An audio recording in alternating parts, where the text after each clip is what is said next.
Sir నమస్తే sir. Cell తాళాలిచ్చి మీరందరూ silent గా ఓ 10 నిమిషాలు బయటకు వెళ్ళండి. వాడితో మాకు కొంచెం పని ఉంది. సార్ సార్ స్టేషన్ లో ఇలాంటిది ఏదైనా జరిగితే మా ఉద్యోగాలు పోతాయి సార్. సస్పెన్షనే కాదు ఏకంగా డిస్మిస్ అయిపోతాం సార్. మా సీఏ గారు అసలే మంచాడు కాదు సార్. మీ ఉద్యోగాలు ఉన్నా ఊడిపోయినా మీరు సర్వీసులో ఉన్నంత కాలం వచ్చే జీతానికి డబ్బులు ఇస్తాం. ఒక్కొక్కడికి ఒక్కొక్క అపార్ట్మెంట్ అరేంజ్ చేస్తాం. కేసు మీ మీదకి రానివ్వం. డెడ్ బాడీని కూడా ఇక్కడ ఉంచాం. వాడే తప్పించుకొని పారిపోయి యాక్సిడెంట్ లో చనిపోయాడని కలరిస్తాం. సరేనా? సరే సార్. సార్ నాకు ఎలా అడుగుతాను, ఇవి హరిశ్చంద్ర ప్రసాద్ గారు చేసిన ఏర్పాట్లే కదా? ఊరికే డౌట్ క్లియర్ చేసుకుందామని. నీకు ఎందుకు ఎక్స్ట్రాలు? మీరు బయట తీసుకోండి సార్. ఇదిగో సార్ తాళాలు. మేము బయట ఉంటాం సార్. ఇంకా నిలబడతారేంట్రా? కూర్చోండి. ఇప్పుడు మనందరం ఈక్వల్ పార్ట్నర్స్.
కూర్చో.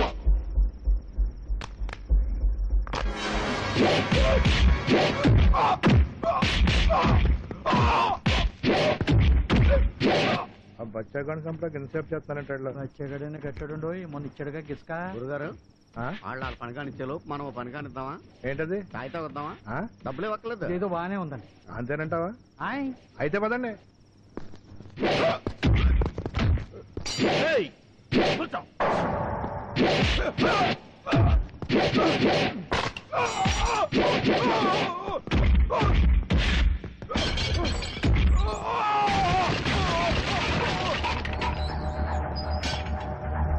నిన్ను కూర్చోమని చెప్పానా?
డెడ్ బాడీ కూడా ఇక్కడ ఉంచుకున్నారు. ఒట్టి చేతితో వెళ్ళిపోతున్నారేంటి? పైగా కుట్టుకురాలాగా పరుగులేంటి? బయట గొళ్ళం కూడా పెట్టారు. ఏంట్రా లోపల ఉన్నాడు ఎవరు మన మగుడు. లే అయ్యి బాబాయ్ అయిపోయావు ఇవాళతో మన చాప్టర్ క్లాస్. ఈ లోపలికి ఎప్పుడు వెళ్ళాడు ఏమో ఊరికే మన టీ తాగడానికి వెళ్ళినప్పుడు వెళ్ళాడేమో. మిమ్మల్ని లోపలికి రండి రా.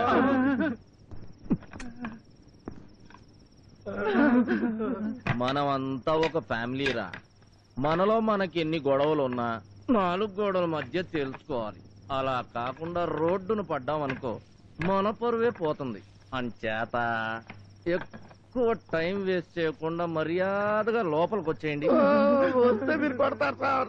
అది ఎలాగూ తప్పదు కానీ వచ్చేయండి. మీరు వస్తారా నన్ను రమ్మంటారా? వస్తాను. ఆ తలుపేసారా? అలాగే సార్. అందరూ టోపీలు తీసి ఆ టేబుల్ మీద పెట్టండి. చొక్కాలు ఇప్పేయండి.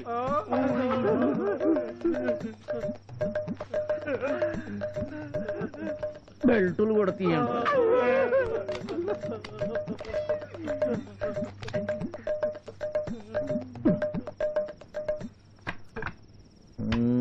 సార్ ఆ దాంతో కొడితే గట్టిగా తగులుతుంది సార్. తగలాలనే కదరా కొట్టేది.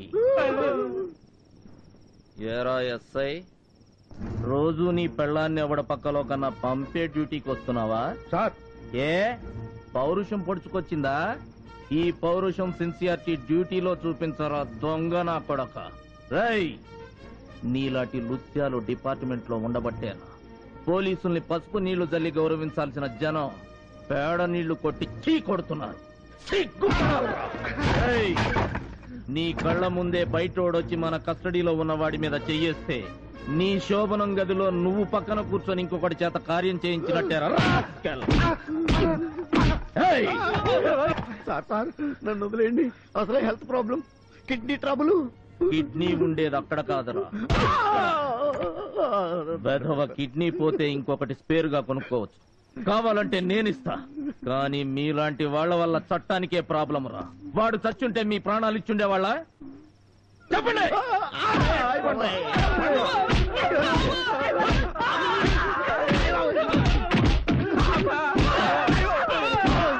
తమాషా తమాషా చూస్తున్నావు.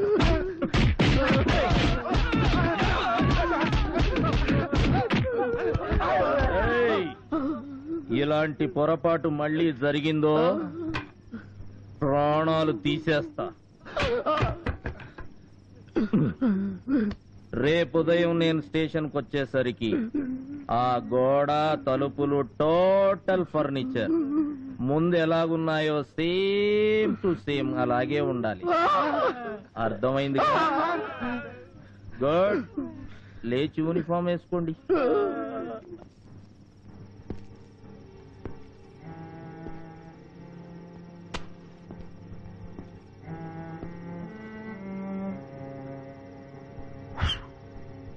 ఏంటి బుజ్జి అలా చూస్తున్నావు? నేను నిన్ను కాపాడింది నీ మీద ప్రేమతో కాదు, నా డ్యూటీ. ఒకవేళ రేపు గుడిలో ఆ అమ్మాయి ఏమైనా తేడాగా చెప్పింది అనుకో, నా స్వామి రంగా నీకు కూడా same to same treatment. All the best. ఇక బొజ్జో.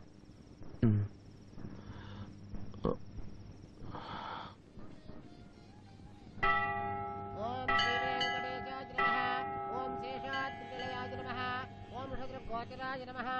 ఓం విష్ణవే నమః. ఓం సతంజన గిరీశాయ నమః. ఓం వృషాద్రిపతయే నమః. ఓం మేరుపుత్ర గిరీశాయ నమః.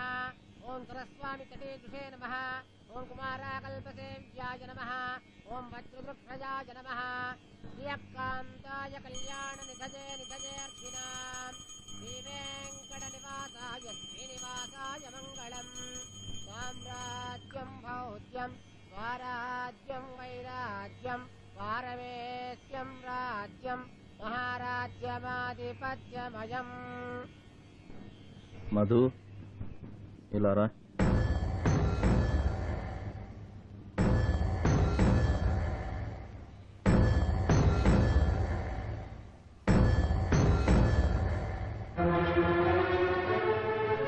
చూడు, ఇది పవిత్రమైన గుడి. ఇక్కడ నువ్వు మీ అమ్మా నాన్నలకు గాని పోలీసులకు గాని ఎవ్వరికీ భయపడాల్సిన అవసరం లేదు. ఈ హారతి మీద ప్రమాణం చేసి భగవంతుడు సాక్షిగా జరిగిన నిజమేమిటో ధైర్యంగా చెప్పు.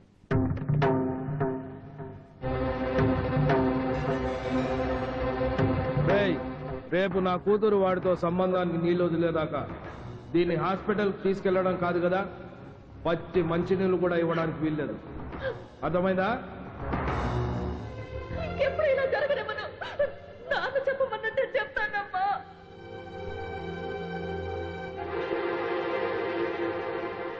ఈ అగ్ని సాక్షిగా, మా అమ్మా నాన్నల సాక్షిగా, ఆ భగవంతుడి సాక్షిగా నేను నిజమే చెప్తాను. సీనుకి నాకు సంబంధం ఉంది. ఇతనే నా మెళ్ళో తాళి కట్టిన భర్త.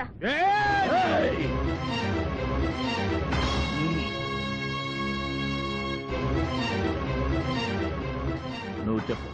మేమిద్దరం మనస్ఫూర్తిగా ప్రేమించుకున్నది నిజం.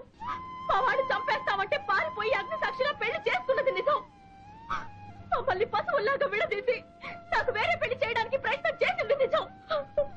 సీను పేరుని నా చేతి మీద పచ్చబొట్టు పొడిపించుకుంటే దాన్ని మా బాబాయిలు కసాయి వాడలేక కత్తితో కోసి చేర్పింది నిజం. చూడండి, సీను నా మెళ్ళో కట్టిన తాడిని బలవంతంగా వీళ్ళు తెప్పితే పట్ట మచ్చ చూడండి. మా నాన్న నా మనసు విరిచేయడానికి నా తల్లిని కొట్టి క్రూరంగా హింసించి చంపేస్తారని బెదిరించింది నిజం. నేను ఇక్కడ నిజం చెప్పినందుకు మా అమ్మ చంపేస్తారు సార్. మా నాన్న, మా అమ్మని మీరే కాపాడాలి సార్. నాకు నా భర్తకి రక్షణ ఇప్పించండి ప్లీజ్. సార్, ఏమిటి సార్ ఇదంతా? నాకే అర్థం కావట్లేదు. ఈ అమ్మాయికి ఏమైనా పిచ్చా? నోటికొచ్చినట్టు వెర్రిబాగుడు బాగుతుంది. అసలు ఈ అమ్మాయి ఎవరో, ఆ ప్రేమ కథ ఏమిటో, ఆ సీను ఎవరో నాకేం తెలియదు సార్. నా పేరు శ్రీనివాస్ ప్రసాద్ అండి. ఏంట్రా నువ్వు మాట్లాడేది? నిజం సార్, ఈ అమ్మాయితో నాకు పరిచయం లేదు. అసలు ఈ అమ్మాయిని ఇంత క్రితం ఎప్పుడు నేను చూడలేదు సార్.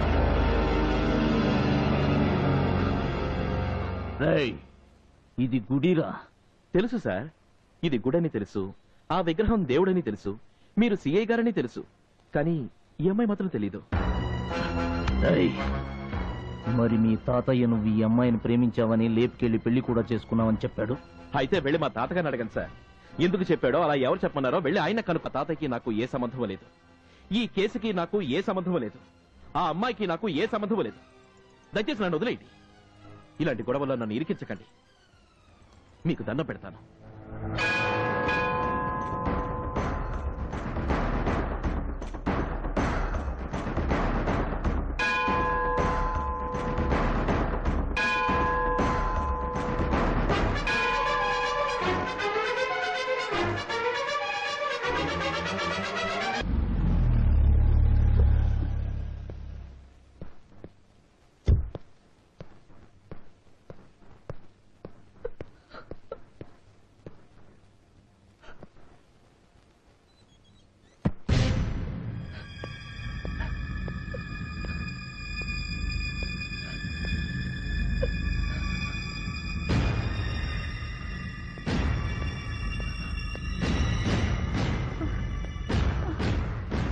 నువ్వు దేవతవు పార్వతి, పూజించాల్సిన నిన్ను గొడ్డును బాదినట్టు బాధాను.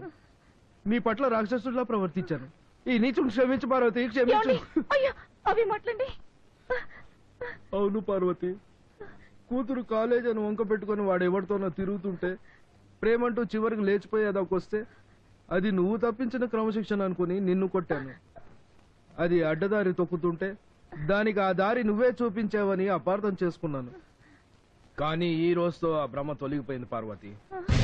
ఏ క్షణమైతే అది నిన్ను నన్ను కాదని వాడే నా మగుడని నలుగురు ముందు అరిచిందో, నా తండ్రి వెధవా అని 10 మంది ముందు డిక్లేర్ చేసిందో, ఆ క్షణమే అర్థమైంది పార్వతి. దాని పొగరుకు కారణం నీ పెంపకం కాదు, దాని ఒంట్లో ఉన్న నా రక్తం అని. ఒసేయ్, ఇంతకాలం గాలిపటం లాంటి నిన్ను చూసి గుడిగోపురం అనుకుని నమ్మానే. నువ్వు చెడదిరిగినా నేను చెడగొట్టింది నా పెళ్ళామని నా దేవతను కొట్టానే. అగడ్రా. ఒసేయ్ గాలిదానా, ఎన్ని దెబ్బలు కొట్టినా అది నన్ను నమ్ముకున్నది కనుక నాతో కాపురం చేస్తుంది. అదే ఇంకో ఆడదైతే నేను పెట్టిన టార్చర్ కి ఏ పూలోడుతోనో పాలోడుతోనో లేచిపోయిండేదే. నిన్ను చంపినా ఇంకో బిడ్డను కనే ఓపిక నాకుంది, కానీ నా భార్య లాంటి ఇల్లాలు ఇంకో జన్మెత్తినా నాకు దొరకదే. నీ మూలంగా నా ఇంటి దీపాన్ని నా చేతులతోనే ఆర్పేసుకోబోయానే.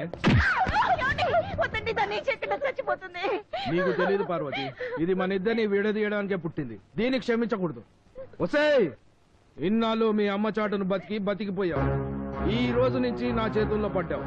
నేను ఎవరిని చేసుకోమంటే వాడిని, ఎవడని అడగకుండా తలెత్తి చూడకుండా చేసుకోవాలి. అలా కాకుండా మళ్ళీ లవ్వు పువ్వు అన్నావో నరికి పోగులు పెడతా, జాగ్రత్త. లే పార్వతి, హాస్పిటల్కి వెళ్దాం.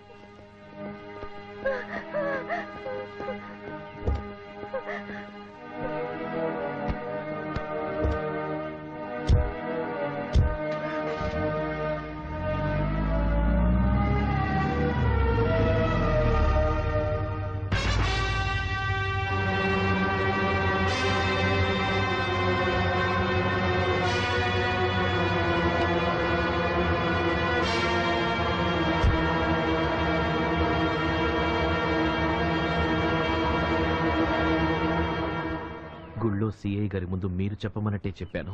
నా కూతురు నా పరువుకిచ్చే గౌరవం కన్నా నువ్వు నీ తాత ప్రాణాలకిచ్చే విలువ ఎక్కువని నాకు తెలుసు. నా పరువు కాపాడిన నీకు నేనెందుకు అన్యాయం చేస్తాను? అందుకే మీ తాత మీద ఈగ కూడా వాళ్ళనివ్వలేదు. క్షేమంగా మీ ఇంట్లోనే ఉన్నాడు. ఇదిగో తాళం.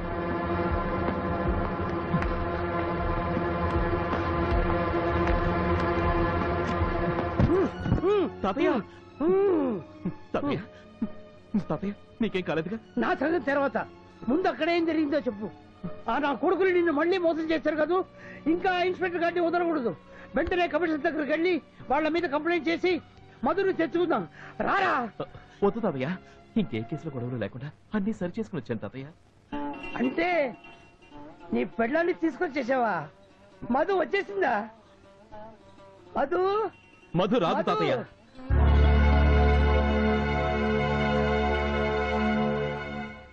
మధు రాదా? ఏ ఎందుకు రాదు? నీకు దానికి ఏ సంబంధం లేదనేసిందా? మాట్లాడవేరా? తను చెప్పలేదు, నేనే చెప్పాను. ఆ అమ్మాయికి నాకు ఏ సంబంధమూ లేదు. దయచేసి నన్ను వదిలేయండి. ఇలాంటి గొడవలో నన్ను ఇరికించకండి. మీ అందరికీ చేతులెత్తి దండం పెడతాను. శబాష్. ఇక్కడ నాకు కట్టిన బంధాలు విప్పడం కోసం నీ పిల్లలతో బంధాలు తెంచుకొచ్చేసావన్నమాట. పాడెక్కడానికి సిద్ధంగా ఉన్న ఈ ముసలాడు కోసం జీవితాంతం తోడుంటానన్న ఆడదాన్ని వదిలించుకొచ్చేసావన్నమాట. బాగుందిరా, చాలా బాగుంది. ఒరే సన్నాసి, నేను చస్తేనే అది నీదేనంటే నేను అప్పుడే చచ్చేవాటి కదరా. కానీ ఇప్పుడు నా మనోడు పెళ్ళాన్ని కూడా తెచ్చుకోలేని, సేవ చేసిన భగతరం లేని వెదవాని కుమిలి కుమిలి సిగ్గుతో సావాలరా. అందరి ముందు నోరిపితే తన తల్లిని చంపుతానని బెదిరించిన ధైర్యంగా అమ్మాయి నిజం చెప్తే నువ్వు మాత్రం సిగ్గు లేకుండా అడ్డగాడిదలా అడ్డంగా తల ఆడించి నిజాన్ని అబద్ధం చేసే సాగరా చెమట. నువ్వేం ప్రేమికుడివిరా? అవును, నేను ప్రేమికుడిని కాను. నాకే ప్రేమలు పెళ్లిళ్ళు బొత్తు. అవును తాతయ్య, నేను లేకపోతే మధుకి దూరం అయ్యేది నా ప్రేమ ఒక్కటే. తనకు ఆ ప్రేమను పంచివ్వడానికి అమ్మ, నాన్న, పిన్నిలు, బాబాయిలు, తమ్ముళ్ళు, చెల్లెళ్ళు అందరూ ఉన్నారు. కానీ నాకు నువ్వు దూరం అయిపోతే ఎవరున్నారు తాతయ్య? ఆ అమ్మాయి కాకపోతే నువ్వు చూపించే వేరే ఏ అమ్మాయితోనైనా నా ప్రేమను పంచుకోగలదు. కానీ నువ్వు పంచిన ప్రేమ కోసం ఎవరి పంచిన చేరు తాతయ్య?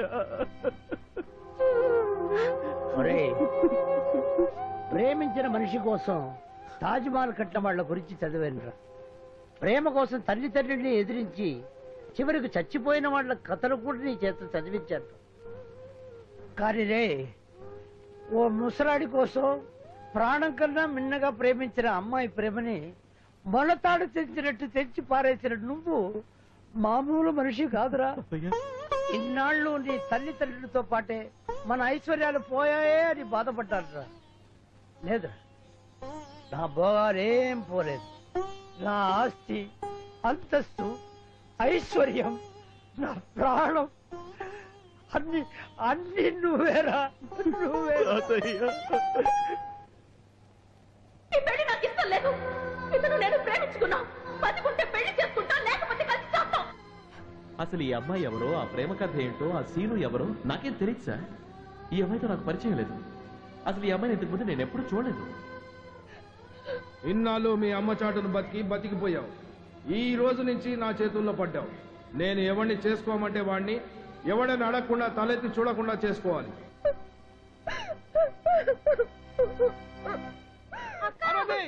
కార్తీక్